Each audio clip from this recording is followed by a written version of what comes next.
मेन्सला कोणते सोर्सेस वापरायचे, हे पुस्तक चांगलं आहे, ते वाचायची आवश्यकता नाही, हिस्ट्रीला जास्त वेळ देऊ नये, याच्यावर फोकस करावा आणि आपल्याला कमीत कमी वेळेमध्ये जास्त रिव्हिजन करायची, या आणि अशा बऱ्याचशा विषयांवर चर्चा करण्यासाठी मी डॉक्टर अजित दिगंबर काकडे तुमचं सर्वांचं मेड सिंपल चॅनलमध्ये स्वागत करतो.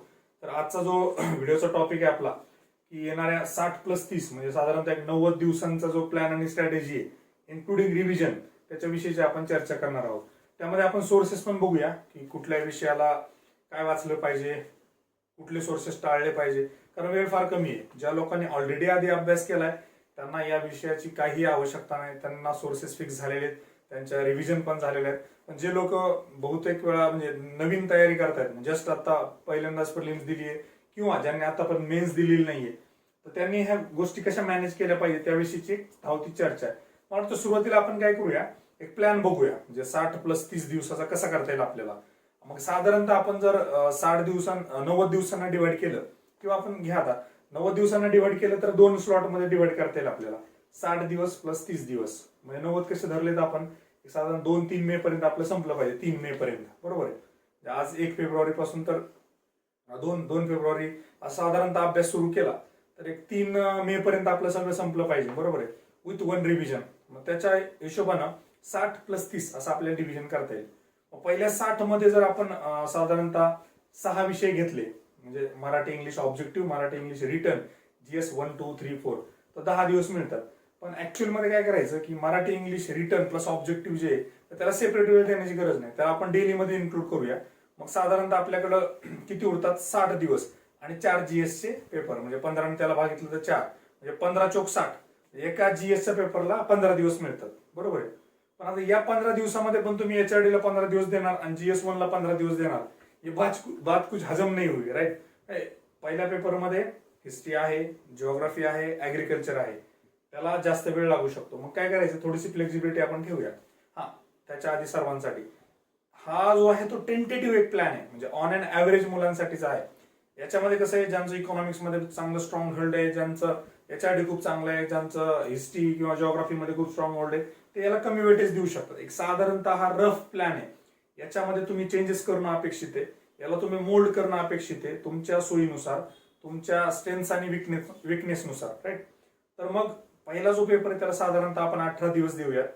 दुसऱ्या पेपरला अर्थातच किती उरतील, 18 दिल्यानंतर 12 दिवस, सॉरी दुसऱ्याला, पण ते दुसऱ्याला न देता आपण काय करू, 12 दिवस HRD ला, पेपर 3 ला देऊया, GS 3 ला.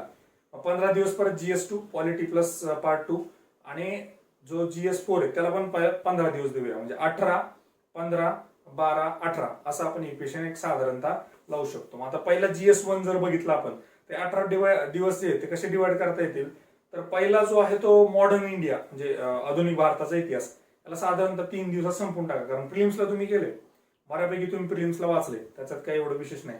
पोस्ट इंडिपेंडन्स 2 दिवसात, जास्त वेळ आपल्याकडे नाहीये, राईट. रिव्हिजन मध्ये आपण कव्हर करू शकतो. असं वाटलं पोस्ट इंडिपेंडन्सला जास्त वेळ लागतोय आणि मॉडर्न माझं लवकर झालं, तर तो आपण थोडासा फ्लेक्झिबिलिटी ठेवून मग मी रिव्हिजन करताना त्याला ऍडजस्ट करू शकतो. त्याच्यानंतर महाराष्ट्राचं कल्चर विचारतात बघा, तर त्या कल्चरसाठी 1 दिवसात मोर दॅन इनफ आहे, म्हणजे दिवसभर जर बसलं तर त्या कल्चर आरामात होऊन जाईल. त्याच्यानंतर भूगोलाकडे येऊया बघा. भूगोल in general, Maharashtra, physical, world, सगळं मिळून जो आहे तो 4 दिवसात संपला पाहिजे. कारण मग आपल्याला पर्यावरणाला कमीत कमी 1 दिवस दिला पाहिजे, कारण जास्त प्रश्न विचारत नाहीत आणि ऑलरेडी तुम्ही प्रिलिम्सला पर्यावरण सगळं वाचून झालेलं आहे. It is a kind of revision itself, right. त्याच्यानंतर एक अंतराळा म्हणून एक स्पेस एक टॉपिक आहे बघा पेपर 1 मध्ये, 1 दिवसात तो पण टॉपिक संपतो. तो काय आपण प्रिलिम्सला खूप डिटेलमध्ये केलेला नाही. त्याच्यानंतर रिमोट सेन्सिंग प्रिलिम्सला आपण अजिबात करत नाही. बरेचसे लोक जे UPSCची तयारी करतात त्यांना अजिबात त्याचा गंधच नाहीये. कमीत कमी 2 दिवस तुम्ही त्याला देणं अपेक्षित आहे रिमोट सेन्सिंगला. आणि ऍग्रिकल्चर असा विषय त्याच्यामध्ये स्कोर चांगला होऊ शकतो. स्ट्रॅटेजिकली जर केलं तर मॅक्झिमम क्वेश्चन बरोबर येऊ शकतो. 4 दिवस दिले पाहिजेत वेटेजनुसार, बरोबर. आणि हिस्ट्रीचं कसं आहे, हिस्ट्रीला जास्त ऍक्च्युअली जास्त केलं तरी किती आउटपुट मिळेल हे कोणालाही माहित नाही. त्याच्यामुळे सर्टन ऑप्टिमम लेवलला आपण हिस्ट्रीची तयारी करायला काय हरकत नाही.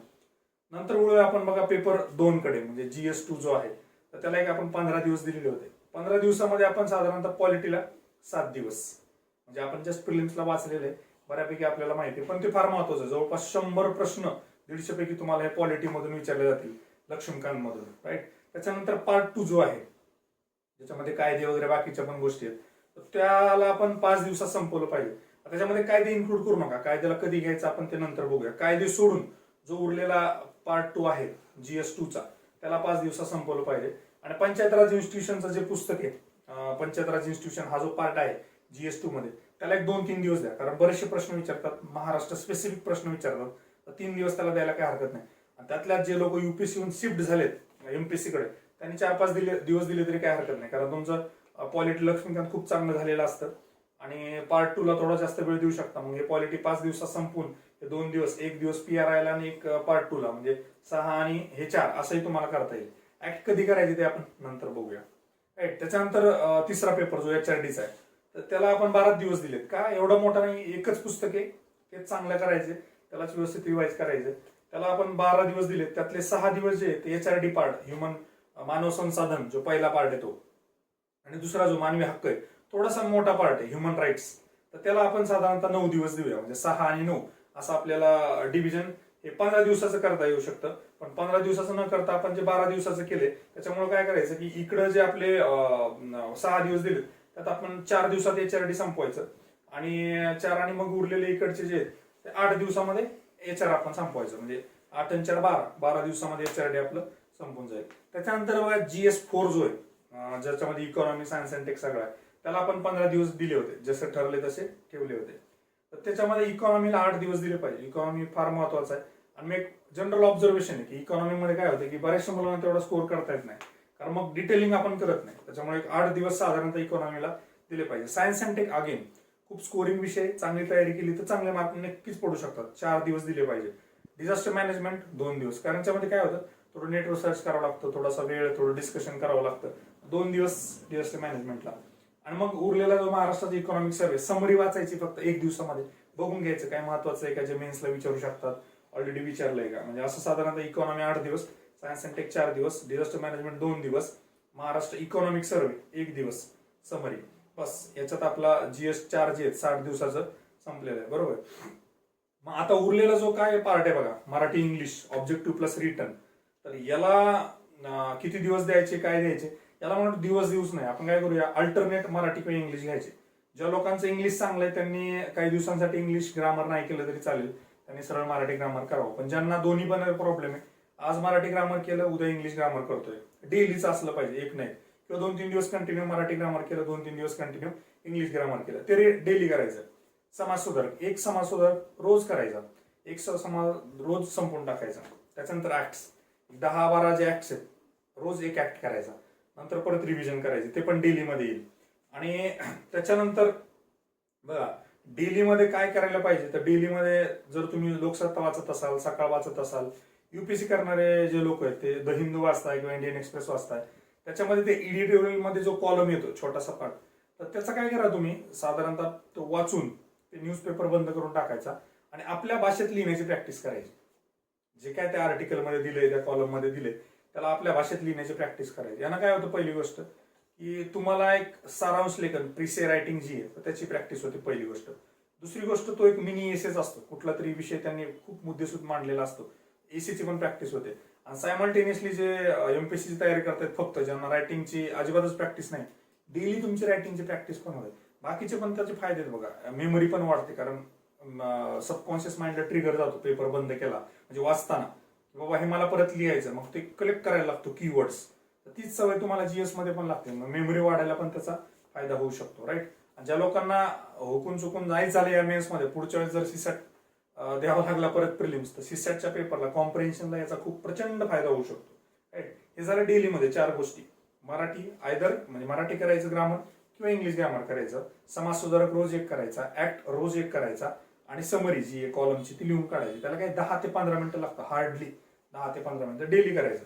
त्याच्यानंतर वीकली, मग आठवड्याला काय करायचं, तुम्ही टेस्ट देणार त्याच्यात काय डाऊट नाही, टेस्ट सोबत एक गोष्ट ऍड करा, मराठी इंग्लिश जी रिटर्नची त्याची प्रॅक्टिस करा. ती कशी करायची आपण बघूया. आता सुरुवातच आपली जी बुक लिस्ट, सोर्सेस आणि काय करायचं त्याची सुरुवातच आपण मराठी इंग्लिश पासून करूया, की मराठी इंग्लिशची तयारी कशी करावी. तर ती जी रिटर्नची रविवारी प्रत्येक करायला पाहिजे, ती तयारी कशी केली पाहिजे ते बघूया आपण. एक काय करायचं, सेपरेट नोटबुक करा, आणि मराठी आणि इंग्लिशसाठी काय करायचं, सेपरेट नोटबुक आणि विषय असे लिहायचे, म्हणजे जसं की शेतकऱ्यांच्या आत्महत्या, स्त्रियांचं सबलीकरण, असे मुद्दे लिहायचे, त्याच्यावरच्या कविता, त्याच्यावरचे कोट्स जे आहेत, ज्याला आपण वाक्प्रचार म्हणतो, म्हणी म्हणतो, ते कलेक्ट करून ठेवायचे. म्हणजे आपलं एक 1 पेज नोट असली पाहिजे. शेतकऱ्याच्या आत्महत्या 1 पेज नोट, महिलांचे सबलीकरण 1 पेज नोट, हे आपलं रविवारी थोडं थोडं याच्यावर वर्क करत राहिलं पाहिजे. कविता फार इफेक्टिव्ह बघा. गौरव इंगोले सर जे आहेत तर त्यांना याचा प्रचंड फायदा झाला. त्यांचा स्कोर रिटर्नचा खूप चांगला आला. एक कविता पाठ केली होती आणि फॉर्च्युनेटली त्याच्यावरच निबंध आला. राईट. हे असं होऊ शकते. 10-15 जर टॉपिक काढले आपण, त्याच्या बाहेर काही एसे जाणार नाहीये. 2 पैकी 1 तरी सापडतो. राईट. मग ही नोटबुक करून ते थोडंसं रविवारी प्रत्येक बसून ते वर्क केलं पाहिजे. टॉपिक वाईज करायचं, एक टॉपिक घेऊन. आणि कुठले टॉपिक घ्यायचे, साधारण करंटमध्ये जे चर्चा आहे ती पहिला असतो. दुसरा, आयोगाने आतापर्यंत विचारलेले सगळे टॉपिक घ्या.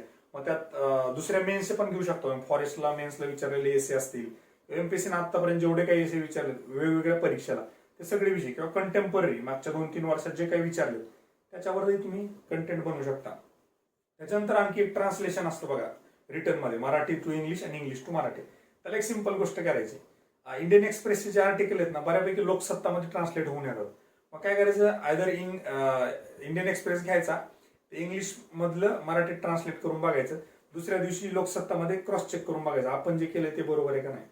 मग काय करायचं, तिसऱ्या दिवशी आधी लोकसत्तामधलं जे मराठीमधलं ते इंग्लिशमध्ये ट्रान्सलेट करून बघायचं. आणि मग आदल्या दिवशीचा इंडियन एक्सप्रेस जो आहे तो चेक करायचा, आपलं जे मराठीमधलं इंग्लिशमध्ये ट्रान्सलेशन झालंय ते बरोबर आहे का नाही. ही एक प्रॅक्टिस फार उत्तम आहे. ही फक्त रविवारी करा तुम्ही. रविवारी एक दिवस जो आहे तो आपण फक्त याच्यासाठी ठेवतोय, मराठी इंग्लिश रिटर्नच्या प्रॅक्टिससाठी. राईट. त्याच्यानंतर डेली समर रायटिंग बद्दल तर मी बोललोच आहे तुम्हाला की कॉलम निवडायचा. अशा पद्धतीनं तुम्हाला जी रिटर्नची ती पण प्रॅक्टिस करता येईल. निबंध, प्रेस आणि ट्रान्सलेशन. राईट. या तिन्ही गोष्टी दर रविवारी थोड्या थोड्या करायच्या. याच्यामध्ये ज्यांना खूप स्ट्रॉंग आहे रायटिंग स्टाईल म्हणा, एसे किंवा सगळं, त्यांनी नाही केलं तरी चालतं, काही प्रॉब्लेम नाही. राईट. हे झालं आपलं मराठी इंग्लिश रिटर्न बद्दल. सोर्सेस पण आता झाले आपले डिस्कस. आता मराठी इंग्लिश ऑब्जेक्टिव्ह, त्यात पहिलं घेऊया आपण मराठी ऑब्जेक्टिव्ह. याची तयारी कशी करायची. मराठी ऑब्जेक्टिव्हला एकच सोर्स आहे, मोरा वाळंबे.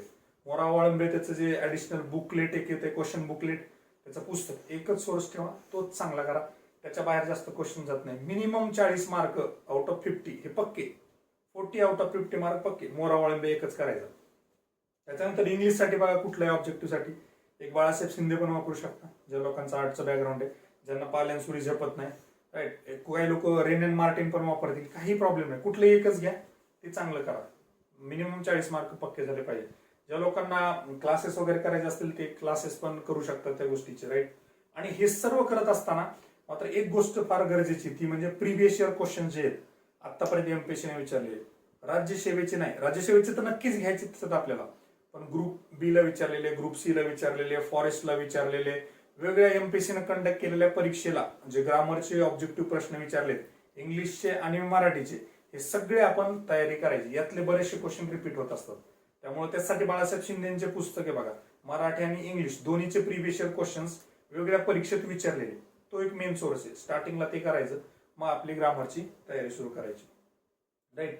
त्याच्यानंतर बघा, जो जीएसचे 1, 2, 3, 4 आहेत, त्याच्यामध्ये आता एक गोष्ट, एक ट्रेंड, मागच्या वर्षी आपण डिस्कस नव्हतं केलं पण आमची चर्चा झाली होती याच्यावर, की जे नवीन टॉपिक ऍड झालेत त्याच्यावर जास्त प्रश्न विचारणार. अभ्यास करताना नवीन टॉपिकवर फोकस जास्त करायचा. सिंपल लॉजिकल रिझन काय आहे की जे ऑलरेडी आतापर्यंत कंटिन्यू टॉपिक होते त्याच्यावर ऑलरेडी भरपूर प्रश्न विचारून झालेत, ते टॉपिक एक्झॉस्ट झालेत. मग नवीन क्वेश्चन काढण्यासाठी त्यांना जे सोर्सेस आहे ते सोर्सेस नवीन टॉपिक जे नवीन सिलेबसमध्ये ऍड झालेत ते, त्याच्यामुळे त्याच्यावर जास्त फोकस करणं गरजेचं आहे. मग आता पहिला पेपर जो आहे त्याचे जे सोर्सेस आहेत, सोर्सेस बद्दल थोडंसं आपण चर्चा करूया. पहिला जो आहे तो हिस्ट्री. मॉडर्न साठी काय, जर तुम्ही स्पेक्ट्रम वाचला असेल युपीएससीला तर स्पेक्ट्रम कंटिन्यू करा. काही लोकांनी ग्रोअर अँड ग्रोअर वाचला असेल तर ग्रोअर अँड ग्रोअर कंटिन्यू करा. राईट. याच्यामध्ये काही जास्त वेगळं नाहीये. महाराष्ट्राचा इतिहास पर्टिक्युलरली त्यासाठी आयदर कठारे किंवा गाठाळा वापरतात. गाठाळ हे खूप छान पुस्तक आहे.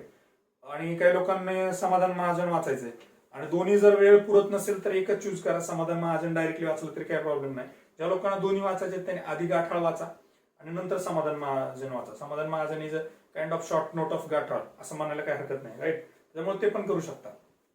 पोस्ट इंडिपेंडन्ससाठी NCERT, old NCERT, post independence, India since independence, मस्त पुस्तके, मॅक्झिमम क्वेश्चन कव्हर होतील. उरलेले प्रिव्हियस इयर क्वेश्चन मधून तुमचे होऊन जातील.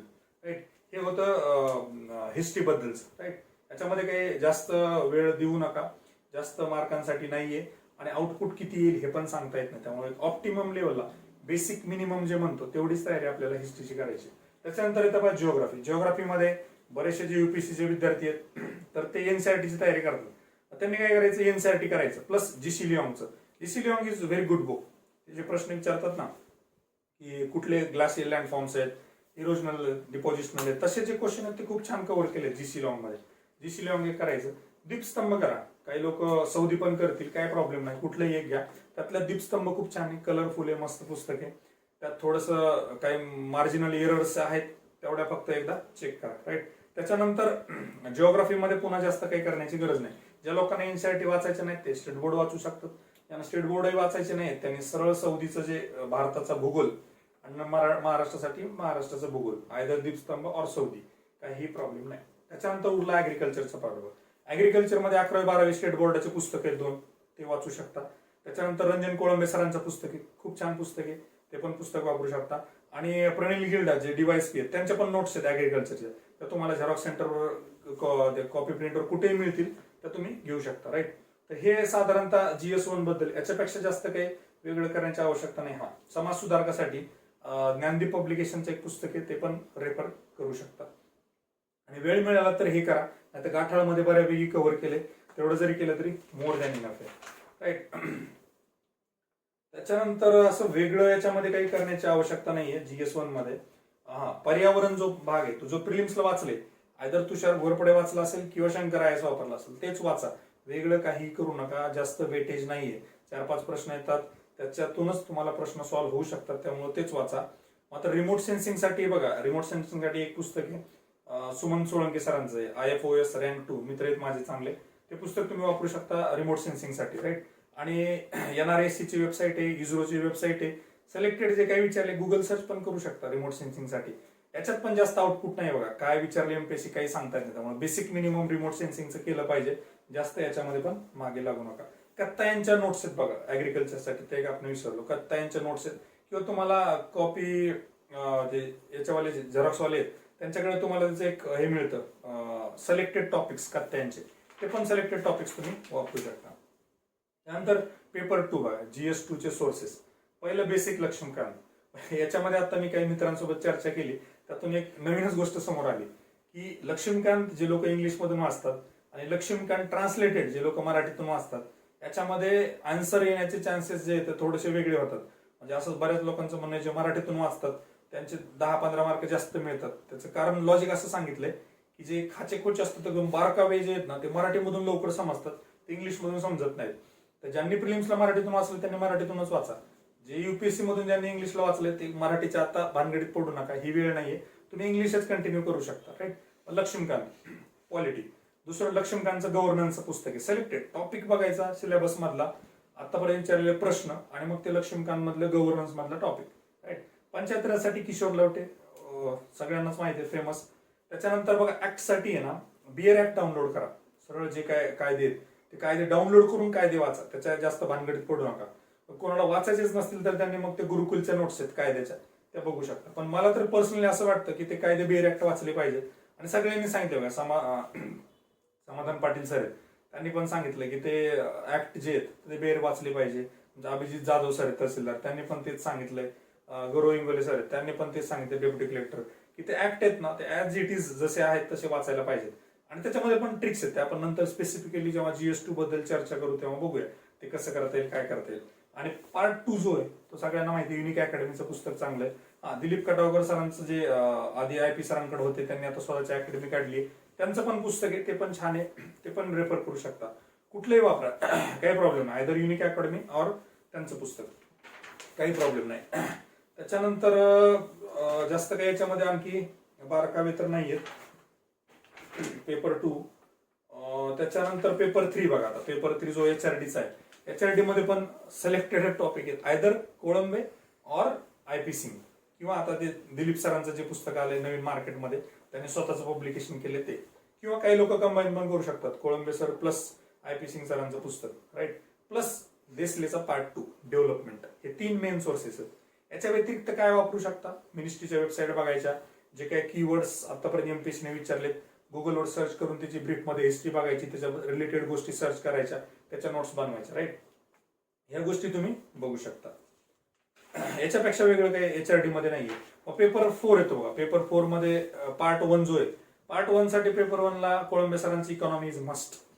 देसले वाचायचं, बिंदास वाचा, पण कोळंबे सरांच्या पुस्तकाला म्हणजे त्याला तुम्ही एक्सेप्शन देऊ शकत नाही. It is very important and very essential, right.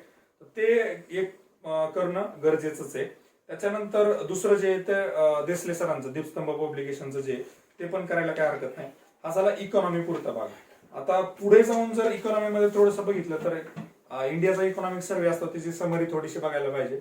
महाराष्ट्राचा इकॉनॉमिक सर्व्हे, त्याची समरी बघायला पाहिजे. काही क्वेश्चन त्याच्यावरून पण विचारले जातात. 3-4 लोकांनी ग्रुपमध्ये मिळून त्याच्यावर जर नोट्स बनवल्या आणि त्या शेअर केल्या तर ते खूप छान होईल. म्हणजे कमी वेळामध्ये जास्त आउटपुट मिळू शकतं, राईट. त्याच्यानंतरचा भाग आहे बघा science and technology. Science and technology Kolambe सरांचं पुस्तक आहे, विज्ञान तंत्रज्ञान, जुनं आहे, खूप छान पुस्तक आहे. आणि बाकी फक्त बायोटेक्नॉलॉजीचा विचार केला तर ते आपलं बस्के यांचं पुस्तक आहे बघा, बस्के सरांचं पुस्तक बायोटेक्नॉलॉजीचं, ते पण वापरू शकता. सायन्स अँड टेक्नॉलॉजीचा जो पार्ट आहे म्हणजे संगणक आणि माहिती तंत्रज्ञान, ICTचा जो आहे, computer and information technology. Computer आणि इन्फॉर्मेशन टेक्नॉलॉजीसाठी लुसेंटचं एक पुस्तक आहे बघा, सायन्स, लुसेंट जनरल सायन्स. त्याच्यामधून तो कम्प्युटरचा भाग केला तरी मोर दॅन इनफ आहे. आणि बाकी मग थोडं रॅन्डम गुगलवर सर्च केलं तरी काय हरकत नाही. आणि गौरव इंगोले सरांचं असं म्हणणं आहे की जो सायन्स अँड टेक्नॉलॉजीचा पार्ट आहे त्याचे करंट रिलेटेड जे प्रश्न विचारतात, म्हणजे आता फॉर एक्झाम्पल एनर्जी आहे, तर त्याच्यावर गुगलवर रॅन्डम सर्च करायचे आणि पहिले 1-2 जे पेजेस येतात त्यातली थोडी माहिती काढायची. एखादा प्रश्न त्याच्यावर विचारतात म्हणजे सिलेबसमध्ये दिलेला पॉईंट, आणि त्याला नेटवर सर्च करून पहिले 1-2 पेजमध्ये काही महत्वाचं वाटलं तर ते करंट अपडेट फक्त तेवढी करण्यासाठी ते फार महत्वाचं आहे. डिझास्टर मॅनेजमेंटसाठी 11वीचं एक NCERT, त्यातला थोडा पार्ट बघू शकता. आणि बाकी प्रिव्हियस इयर क्वेश्चन्स, इयर्स आणि इम्पॉर्टंट जे काही करंटमध्ये डिझास्टर मॅनेजमेंट झालेत तर त्याला थोडंसं गुगलवर सर्च करून त्याचं एक मॅपिंग करायला पाहिजे. मॅपिंग ऑफ डिझास्टर मॅनेजमेंट किंवा डिझास्टर जे आहे तर ते करायला पाहिजे. असं साधारणतः आपला GS 1, 2, 3, 4 या सगळ्यांचा आपला सिलेबस होऊन जाईल 60 दिवसामध्ये. आता उरलेल्या 30 दिवसामध्ये काय करायचं, कम्प्लीट प्रत्येकाचा हाफ करून टाकायचा. म्हणजे जर आपण GS 1 ला 18 दिवस दिले तर GS 1 हा 9 दिवसात कम्प्लीट करायचा. 18/2 म्हणजे 9 दिवसात कम्प्लीट करायचा. असं प्रत्येक विषयाला केलं तर 30 दिवसात आपली एक रिव्हिजन बसेल, राईट. त्याच्यानंतर 4-5 दिवस जे उरतात तर ते बोनस आहेत. म्हणजे मध्ये कोणाचं काहीतरी लग्न येईल, काय होईल, आपल्याला अटेंड करता येणार नाही, आपल्याला तो बफर जो आहे 5-6 दिवसाचा, म्हणजे 3 मेला जर कम्प्लीट झालं 7 मे पर्यंत 4-5 दिवस जे काय मिळतात तो बफर आपल्याला वापरता येईल. याच्यानंतर जी सर्वात महत्वाची गोष्ट आहे, जी मुद्दाम शेवटी ठेवली, जे लोक शेवटपर्यंत व्हिडिओ बघतील त्यांना ती मिळाली पाहिजे, फार महत्वाची गोष्ट आहे. रिव्हिजन आहेत ना, रिव्हिजन ह्या 1 महिन्यानंतर करायला नाही पाहिजे. रिव्हिजन ही डेलीच्या डेली केली पाहिजे. रिव्हिजन वीकली केली पाहिजे. रिव्हिजन 15 दिवसांनी केली पाहिजे. रिव्हिजन 1 महिन्याने केली पाहिजे आणि ती 2 महिन्यांनी केली पाहिजे. आणि मग परत 4 महिन्यांनी तर परीक्षाच येऊन जाते. ही जर टेक्निक वापरली तर आणि तरच म्हणजे फॅक्च्युअल गोष्टी आहेत त्या जास्त लक्षात ठेवायच्या, त्या लक्षात राहतील. बेसिक सायन्सेस जे ते मेमरी ग्राफ आहे. As and when time pass memory will come down. याच्यावर आपण एक सेपरेट व्हिडिओ बनवलेला आहे, त्याची लिंक मी डिस्क्रिप्शन मध्ये देतो तुम्हाला. तो व्हिडिओ तुम्ही बघून घ्या. सायंटिफिकली अभ्यास कसा केला पाहिजे आणि रिव्हिजन कशी केली पाहिजे. तो आजचा विषय नाही त्यामुळे त्याच्याविषयी इथे काही जास्त बोलत नाही. दुसरी एक गोष्ट होती बघा की आपला जो डाऊटफुल क्वेश्चन होता त्याच्यामध्ये बरेचसे लोक म्हटले की सर तुम्हाला काही सगळे क्वेश्चन कॅन्सल करायचे का आणि कोर्टात घेऊन जायचंय का. माझी काही तशी इच्छा नाही किंवा माझं त्यात पर्सनल काही इंटरेस्ट नाहीये. जे काही ग्रुपवर विद्यार्थ्यांची चर्चा चालली होती त्या संदर्भात आपण तो डाऊटफुलचा व्हिडिओ बनवला आणि सगळ्यांना पर्सनली सांगत बसण्यापेक्षा एक कॉमन प्लॅटफॉर्म मध्ये काहीतरी सांगावं म्हणून ते आपण सांगितलं. माझा काही पर्सनल इंटरेस्ट नाहीये आणि कुठेतरी हे आयोगानं थांबवलं पाहिजे. हे थांबवण्यासाठी एकदाच कोणीतरी कोर्टात गेलं पाहिजे आणि त्याचा सोक्षमोक लावला पाहिजे. परत परत ह्या चुका व्हायला नको. सिंपल एक गोष्ट आयोगाला आपण सांगू शकतो की बाबा तुम्ही जो पेपर सेट करता तो पेपर सेट केल्यानंतर 5 लोकांना बसवा, तुम्हाला जे एक्सपर्ट बसतात ते. त्या 5 लोकांकडून त्या 2 तासामध्ये तो पेपर सोडून घ्या. त्याच्यावर 1-2 तासाचं डिस्कशन ठेवा, त्याच्यामध्ये वेगळे चेंजेस करा आणि मग तो पेपर परत प्रिंट करा आणि मग कुठल्या तरी 1 किंवा 2 व्यक्तींना बसवा. हे फायनल केल्यानंतर आणि मग त्यांना ज्या काही छोट्या मोठ्या एरर असतात ACCA या परत रिड्यूस करता येतील. म्हणजे पहिल्या की आणि आता दुसऱ्या की नंतर जो गोंधळ उडतो तो जर आयोगाला थांबवायचा असेल तर तुम्ही पहिलेच 5 लोकांना बसून ते क्लिअर करा ना. म्हणजे विद्यार्थ्यांचं याच्यामध्ये नुकसान होणार नाही आणि दुसरी गोष्ट की वेळही जाणार नाही, राईट.